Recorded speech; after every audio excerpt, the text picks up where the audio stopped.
Salve, salve! Aqui, Thiago Petreca, para mais um vídeo com você. Sempre dentro do nosso tema da liderança, mas trazendo claramente as diferentes facetas que essa temática nos implica, na verdade.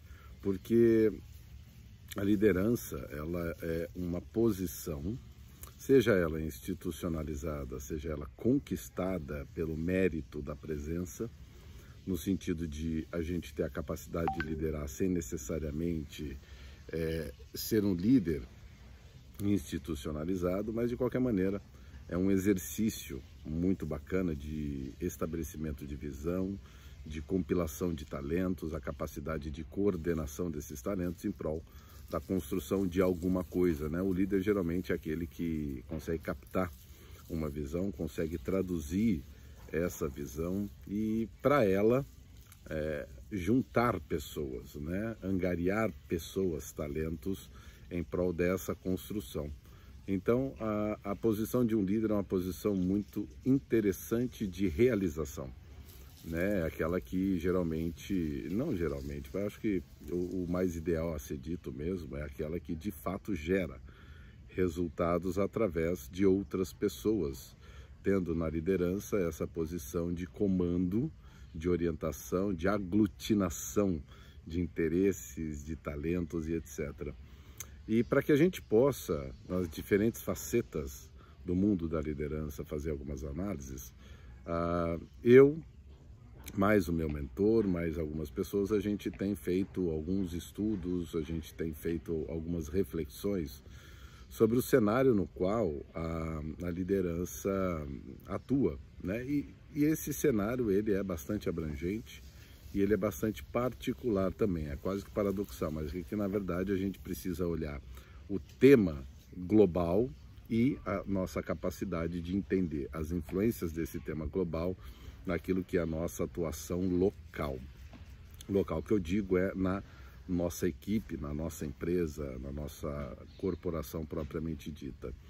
E uma das análises que a gente tem feito está diretamente relacionada ao mundo digitalizado. E olha só, a gente fez um levantamento, na verdade um exercício aristotélico, vamos colocar assim, né? Onde a gente buscou pensar no desdobramento de algumas coisas. E a gente chegou a uma conclusão muito curiosa, que é a conclusão de que em um mundo online, né, um mundo digitalizado, a gente tem uma produtividade menor.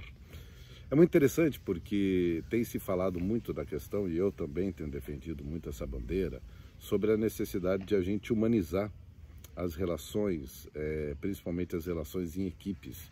Né? Parece um tanto quanto estranho, né, falar de humanização, mas faz todo sentido, dada a evolução das dinâmicas corporativas, que elas vêm, obviamente, em um progresso, sendo refém das suas próprias decisões e das consequências das suas próprias decisões. Né? Então a gente vem de um mundo cujo paradigma, o mindset, ele era, e ainda em muitos casos é baseado nessa visão mais mecanicista, e que muitas vezes ela é atacada, mas é atacada a partir do ponto de vista que a gente tem hoje, né? No ponto de vista em que esta visão de mundo foi criada, ela fazia todo sentido, principalmente para quem a criou, obviamente, né? Mas, acima de tudo, é importante a gente sempre lembrar para que a gente não faça uma análise fora do tempo adequado. Então hoje a gente é consequência do ontem, né? E sendo consequência do ontem, a gente tem que lidar com hoje, com um mindset atualizado, né? Com uma visão de mundo atualizada, né? Então é atribuída a Einstein aquela frase, né? Ele mesmo nunca me contou, mas é atribuída a ele de que um problema nunca pode ser gerado no mesmo, curado ou resolvido no mesmo nível em que ele foi criado. E a digitalização, o mundo online, ele é uma consequência dos tempos passados, né? Então a gente experimenta hoje aquilo que a gente criou no passado. Com isso em mente, a gente chega a essa conclusão que ela é muito interessante, é isso que eu quero te convidar a refletir aqui comigo, e se possível, se você se sentir à vontade para tanto, a gente pode dialogar sobre esse tema, mas o meu objetivo principal aqui realmente é te trazer insumos, te trazer uma linha de pensamento sobre a qual você possa refletir e, a partir desta reflexão, tomar, quem sabe, melhores decisões no que tange a tua posição de líder e até mesmo a tua posição de liderado, frente a um contexto específico, que é o contexto da digitalização, que é o contexto do mundo online, que, na nossa análise, que é isso que eu quero levar você a pensar comigo, tem gerado, na nossa percepção, uma queda na produtividade. Então, como eu dizia, a gente está falando de uma vida integrada, a gente está falando de relações mais humanizadas, né, de um equilíbrio de poder, mas, acima de tudo, a gente precisa, principalmente no ambiente corporativo, falar de produtividade. A gente precisa falar dessa competência, dessa capacidade de realização dentro de um espaço de tempo e dentro de condições humanas, de condições de experimentar a vida mais salubres, mais saudáveis, para que a gente, inclusive, tenha uma presença no mundo corporativo alongada, né? Então, se a gente começa a depreciar a nossa própria capacidade a partir do momento que a gente se relaciona com a realidade de uma forma que ela não é saudável, você está ouvindo bastante sobre burnout, sobre os estresses, sobre a saúde mental propriamente dita, e obviamente isso são sintomas, também são consequências das decisões que a gente tomou no passado. Então a gente criou uma estrutura corporativa que, da maneira como ela está hoje, ela tem gerado estas consequências. E obviamente a tecnologia, ela é uma potencializadora desse processo. E é isso que eu quero te convidar a raciocinar comigo. E obviamente, se você está aqui ainda comigo no canal, queria te convidar a se inscrever no canal, acionar o sininho, para que a gente possa manter essa linha de conversa, mesmo que por enquanto seja apenas um monólogo, eu te entregando algum conteúdo sobre o qual você possa refletir e esperançosamente tomar melhores decisões. Nesse caso deste vídeo em específico, quando eu falo de melhores decisões, eu estou focado, na verdade, em trazer o teu olhar para esta questão do contexto digital e a produtividade da tua equipe. Porque, olha que interessante, vamos começar o nosso raciocínio da seguinte forma. Se a gente for pensar, na atualidade, com a digitalização e com o aumento das interações humanas através do digital, e principalmente por conta da pandemia, então a gente tem as videoconferências, o próprio trabalho remoto, que é um tema que está super em discussão, a gente tem as próprias redes sociais, ou seja, eu me recordo quando eu tive a oportunidade de morar nos Estados Unidos em 1994, para eu falar com os meus pais que estavam no Brasil, eu precisava esperar o sábado, né, para poder ligar para eles e falar por 5, 10 minutos no máximo, que era o acordo telefônico que nós tínhamos naquela época, que era quando se tornava viável fazer uma ligação, né? A gente não conseguia fazer videochamadas, não tinha outros meios a não ser o próprio telefone, e a gente tinha uma coisa que era muito gostosa, realmente era muito gostosa, que eram as cartas. As cartas a gente parava, pensava o que queria dizer, colocava as nossas intenções, revisava o texto da nossa carta.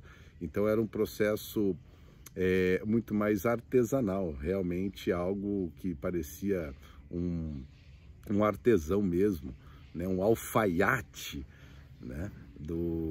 Dessa composição textual e não têxtil, mas da composição textual. E a gente era absolutamente limitado ao telefone e à carta. Então, muitos anos depois, aí quase 30 anos depois, a gente tem a oportunidade de fazer essa conexão com o outro de uma maneira absolutamente imediata.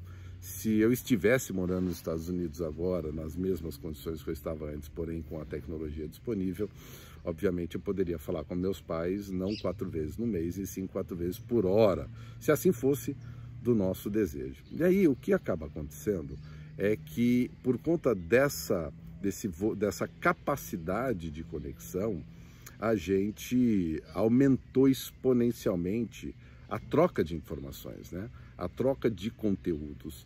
E é muito interessante, porque se a gente for para pensar, é justamente essa troca de informações, então, sobre a guerra, por exemplo, lá na Ucrânia, entre Ucrânia e Rússia, as coisas que vão acontecendo em distâncias geográficas realmente muito grandes, frente ao local em que nós estamos, por exemplo, aqui no Brasil. Se não fosse por essas conexões, a gente ficaria sabendo das informações muito tempo depois. E ao saber depois, a gente toma decisões com menos informações e também com um tempo mais alongado. Com um volume de interações e troca de informações muito rápido, a gente tem mais informações, elas estão quase que instantaneamente disponíveis para nós, e com estas informações em mãos, a gente vai decidindo mais rápido. Decidindo mais rápido, a gente gera mudanças de uma maneira mais rápida. E olha que curioso, né? Ao gerar mudanças de uma maneira mais rápida, porque a gente decide de uma maneira mais rápida, a gente também causa efeitos, a gente causa reações do sistema, né, os feedbacks do sistema propriamente dito. Então, toda vez que você toma uma decisão por conta de uma nova informação, essa sua decisão gera uma ação, essa ação, obviamente, vai gerar uma reação. E a questão destas reações por conta das nossas decisões, elas se dividem ao menos em duas áreas. As áreas das reações desejadas, ou seja, a gente decidiu em prol de algo que a gente quer e a gente consegue aquilo que a gente quer. E o outro lado são as reações indesejadas, né? Tendo as reações indesejadas é aquilo que a gente não quer e que de fato acontece. Então eu invisto em criptomoeda por conta de todo o movimento mundial, a inflação sobe, obviamente não só isso, mas por conta de vários movimentos, juros sobem, inflação sobe, e aí em algum momento, por exemplo, a criptomoeda ela é afetada e você tomou uma decisão logo ali atrás, aí você já tem uma nova informação, toma uma nova decisão, essa nova decisão gera uma nova cadeia de reações, e aí você vai tendo mais informações, e aí você decide de novo. Então é muito interessante essa velocidade em cima da capacidade de tomada de decisão e de reação que nós temos, justamente porque a gente está muito mais conectado. E aí o que é interessante, né? Porque como a gente decide mais rápido, gera mudança mais rápido, tem reações mais rápidas, essas reações, pense em termos de volume, tá? Essas reações num volume maior, a gente também terá reações indesejadas em um volume maior. Tendo reações indesejadas em um volume maior, o que acaba acontecendo é que a gente fica frente a um cenário mais imprevisível. Porque, poxa, eu tomo uma decisão desejando um negócio, acontece outro. Aí eu tomo outra decisão desejando um negócio, acontece outro. Aí eu tomo uma decisão desejando algum negócio, opa, aconteceu o que eu queria e de repente acontece outra coisa que não é o que eu queria. E assim a gente fica frente a um cenário que vai ficando cada vez mais imprevisível. Ficando cada vez mais imprevisível, é da nossa natureza humana a gente se tornar um pouco mais ansioso. Porque se você for parar a pensar, a estrutura, principalmente no contexto corporativo, é uma estrutura que deseja previsibilidade. Então, deseja o estabelecimento de metas para o ano, deseja o estabelecimento de budget, deseja tudo aquilo que estrutura ações com base naquilo que se faz de forecast, naquilo que se faz de previsões. E olha que interessante, né? Essas previsões estão caindo por terra. Caindo por terra, elas ficam, elas se transformam em geradoras de ansiedade. Eu vi um vídeo muito interessante do Ricardo Amorim, eu até coloquei no meu texto dessa semana, que eu achei muito interessante, né? Se eu me recordo bem, ele diz assim, né?